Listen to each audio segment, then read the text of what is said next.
So just a very quick run through for those who haven't been here, who's the first time.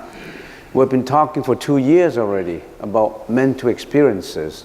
We've been talking about the 8 consciousnesses, the perceptive consciousness, which includes the eyes consciousness, the ears, the nose, the tongue, and the body consciousness. And then these are the perceptory consciousness through the 5 sensory organs. And then we've been talking about the mano consciousness, which is the cognition consciousness. And then the 7th consciousness, which is the manas consciousness, the ego attachment consciousness. And then now we are talking about the store consciousness, which is the alaya, vijnana consciousness. So there are 8 consciousnesses that we have already covered in a lot of details, maybe more than 60 hours. I don't know how many hours we've been talking about it. And for those who haven't joined us, there's a lot to catch up with. Last time we used an analogy of an ocean compared to alaya consciousness. If the alaya is imagined as a vast ocean, then the 7 other consciousnesses are waves on its surface. All the 7 consciousnesses are not separate from the 8th, which is the alaya consciousness. The alaya consciousness is the store consciousness. It is a repository of all the latent energy that we have. Nor do they disturb the stillness of its depths, as all 8 are essentially one. So we're using an analogy of waves, and the wave, the ocean, is the storage, the store consciousness. You, every individual, have that store consciousness. If I can use, maybe I use the computer as an analogy, that's your disk drive, or your memory, that everything got stored in there. But the alaya consciousness, your disk drive, is very deep and subtle. It arises from moment to moment, together with the functions of the sense faculties and the various cognitive and affective formations constitute one's ongoing existence. We are nothing but the 8 consciousnesses. And why do I have to know all these? Why do I have to know? It sounds like psychologists, right? Why do I have to know all these? If you know all these, then you know your mind, your own mind. If you know your own mind, then you are aware of every thought. If you're aware of every thought, then you can change your thought from the bad thought to a good thought, to a pure thought. And if you can control your own thought in such a way that if you're geared towards the right path, then you are on your way to happiness and sainthood. Why do people commit crimes, sins, or why do they have miseries? Because they can't control their own thought. You are the master of your own thought. So that's the reason why some positive thinkers said that every thought is inconceivable. If you can, whatever you can think, you can achieve it. It's just you're not aware of your own thought. Your thought is not strong enough. So studying all these will make you become aware of your own thought. Practicing meditation will you become more aware of your own thought. Then what do? Then you will stay away from bad deeds and do good deeds. Because you know that bad deeds will lead to bad effects, and based on causality, you will suffer from miseries of bad effects. So we have been talking about this, and we just give you a very, very brief summary of what it is. So it's like a vast ocean of the alaya consciousness in you is a repository of all the latent energy, that you have. And next, so a new term usually in Sanskrit is citta. Citta, a pure citta, is without waves. There's no eye, ear, nose consciousness that attached to sound, taste, smell, touch, and all that. the pure citta with no waves. It is the liberated mind unconditioned by defilements. Your mind is liberated. You don't have any defilements that dominate you. You don't have greediness, hatred, jealousy, you name them. All these emotions, you are free from them. Why do we have to study the Buddhist teaching? It's not just to get blessings from Buddha or to be better, to gain everything, to acquire everything. It is to purify your own thought so that you are the master of your own fate, your own life. Remember what we said, put in very simple terms? A thought will lead to what? An action or speech. Action or speech repeatedly done, performed, will becomes your what? Your habits. Habits becomes what? Your personality. Personality becomes what? Your destiny. You mold your own destiny. Can you be more aware of your own thought? Can you make your thought more vigorous and more beneficial, more meritorious so that you lead a happier life? Or a thought of addiction, a thought of greediness, a thought of sensual pleasures, a thought of gambling? Would that lead you? Where would that lead you to? You know it. I don't have to say, right? Okay. So that's a pure chitta with no waves. And then a defiled chitta. The 8 vijnanas are the activities of the defiled chitta, like waves of the ocean. Alaya vijnana, the 8 consciousness, the general characteristics of its bija. Let's talk about what gets stored in the 8 consciousness, in the repository of your alaya consciousness, your latent consciousness in you. In other words, let's examine your disk drive.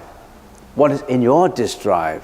Why do we reincarnate carrying that disk drive in every reincarnation? Why do we have to go through the cycle of life and death? What is get stored?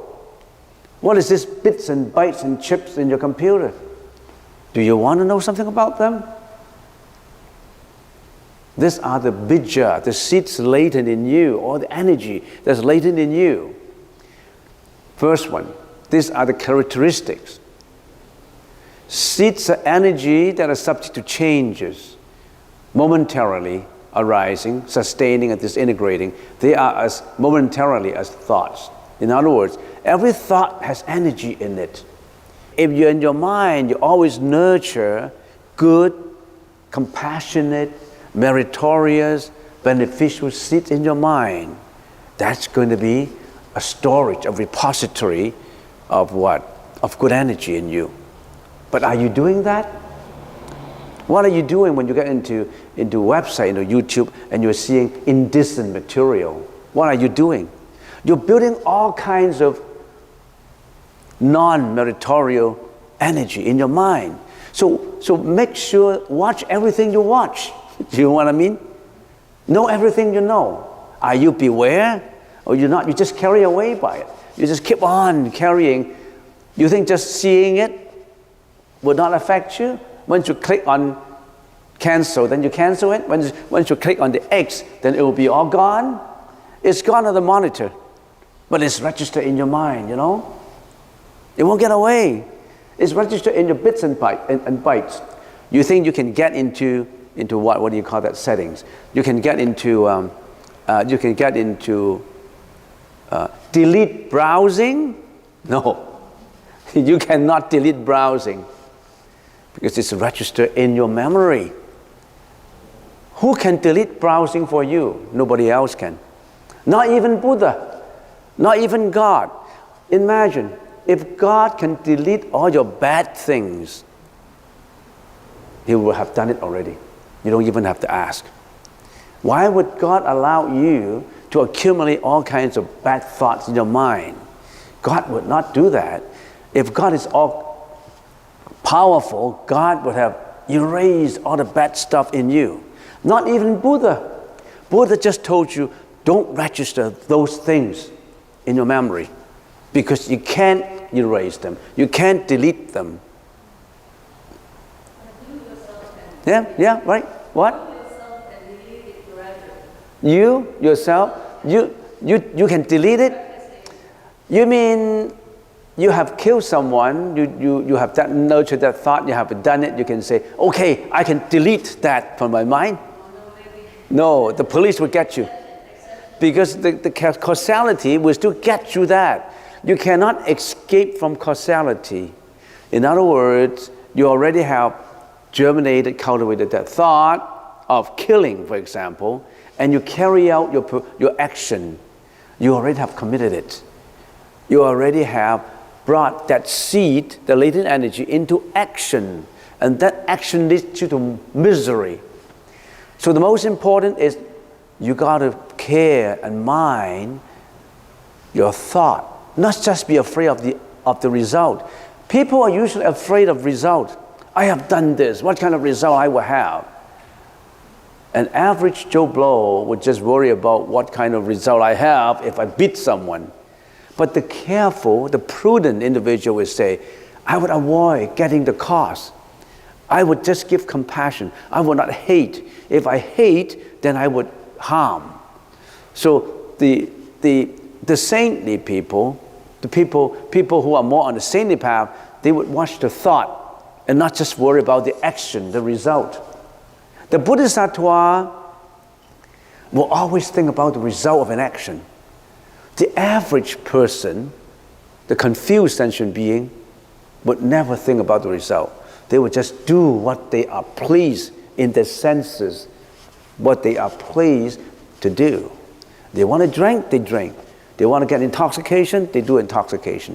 They want all kinds of sensual pleasures, they just look and seek for it and then perform it.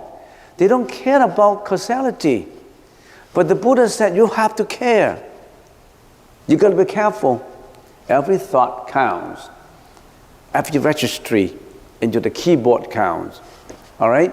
So seeds are energy that's latent in you. And also seeds and subsequent actions are interdependent. Seeds become thoughts, speeches, and actions. Old seeds are perfuming new seeds simultaneously. Causes become effects, so causes contain the potential effect. In other words, the energy in you, for example, the energy of compassion. You always want to be helpful. You always want to be considerate. You always want to do relief work and charity work. And that kind of energy in you would keep on perfuming you. And once an action of benevolence is performed, that action will perfume more energy in you. So what influences you is always that perfuming, always influencing back you to do good things. So you're going to watch what kind of friends you are mixed with. You mix with the bad guys, you go with them, they perfume you externally. And internally, you also perfume yourself.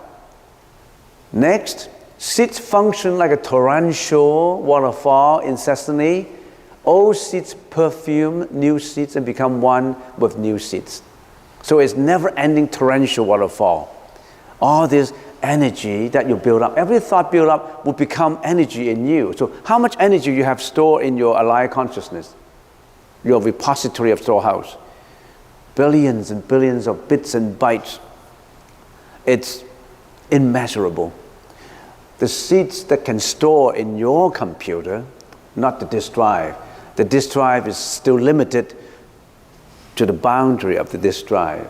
But your disk drive, your mentality, is unlimited. It's stored from ages ago, from many, many lives ago. Whatever you have done in your previous life affect your present life. It happened incessantly. Previous lives, thoughts, and actions affect this life. So what you deserve, what you're going through, is what you have done in the past. Don't blame your dad for not giving you a lot of money. Don't blame your mom. Why, mom? Why do you guys have a divorce and I'm neglected? I was sent to an orphanage, and why? I blame you. I hate you. Nothing to hate about, because you brought that to yourself. You have cultivated that kind of energy that would bring up to what you are today. And some people say, it's not fair. I don't know what I did in my previous life. It's not fair. Think about it. Is it not fair? Who did it in your previous life? It's you. Nobody did it. You yourself did it. You got to be responsible. Nobody else. Don't say it is unfair. Can you say, today I hit someone, and the next day, the police get up, lock the door, and say, you committed the crime, and say, it's not fair. The person yesterday was not me. Can you say that? I'm Joe Blow. Are you Joe Blow? Yes. You beat up someone, and he's now, you got to go to court. And you say, no, the Joe Blow of today is not yesterday's Joe Blow. Can you say that? No. It's the same person. Don't say it's not fair. Anyway, let's go on. Seeds are dependent on causes to arise, sustain, becoming new seeds, and subsequent activities for the development. They're all dependent on causes. So they're cause and effect. Old seeds can become new seeds perfumed by some other seeds will become older seeds, and when conditions ripen, mature, they would be manifested into action and speeches. Next, number 5, seeds do not mix its classification and functional characteristics. Seeds of materiality do not mix up with seeds of mentality. Now that's difficult to comprehend. In other words, seeds of purity. Right now I am meditating, I'm pursuing the saintly path. I'm learning to be a saint. I'm learning to be compassionate. I'm learning to be a Buddha. So that kind of latent energy will not mix with the bad energy. You will say, I learned to be a bad guy. I learned to be I want to be addicted to drug. If all these seeds can mix, that means the Buddha would become a drug addict, right? A drug addict would become a Buddha. So seeds of purity would not mix with seeds of impurity. In other words, I cultivate seeds of purity, and these seeds would not become impurity. Otherwise, it would be all mixed up. You understand what I mean? Okay, next. Seeds do not mix its moral nature. Seeds of benevolence do not mix with and become seeds of malevolence.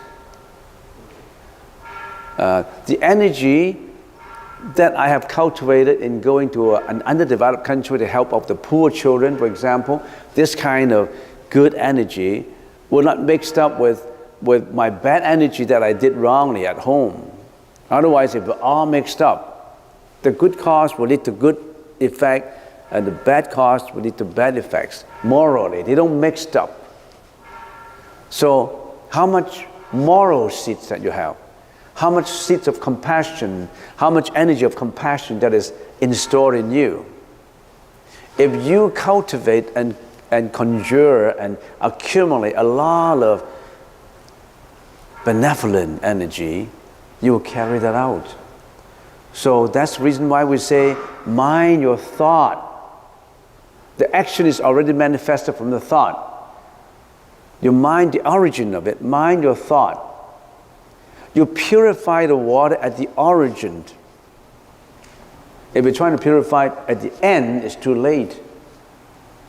So you learn to purify every thought. But learning to purify, you have to be aware of the arising of the thought first. Some people have thought of malevolence arising and they don't even know about it. Some people want to fight. That's a thought of hatred. They don't even know about it. They just fight, they just hate. But for someone who learned the teaching, who is more reserved, who knows his own mind, they say, oh, I got to stand back. This is a thought of malevolence. I should not perform it. Do you see the difference? You always don't let the thought to perpetuate. You don't let that thought, that harmful thought, to perpetuate. You stop at the second level. You don't let it go on and on until you perform it, you manifest it into what? Into cruelty, into bad actions. So that How does that help you in understanding meditation? What do you do during your meditation? They will say in every meditation, you have to focus, right? You have to focus on what? On your breath. Why do we use the breath? We have to learn to focus to know the arising of our own thought. 99% of the people do not know that thought arises in them. That's the reason why they yell. That's the reason why they get angry. Greediness, angry, hatred, depression, anxiety, all because you cannot control it. When it arises, you just go with it. You cannot control it. But you have to step back now. Meditation helps us to watch it. To watch it and slowly watch it and let it go, and it will slowly disintegrate. All these mental defilements can be cured by understanding yourself, not from medication, not just taking the medication to suppress it.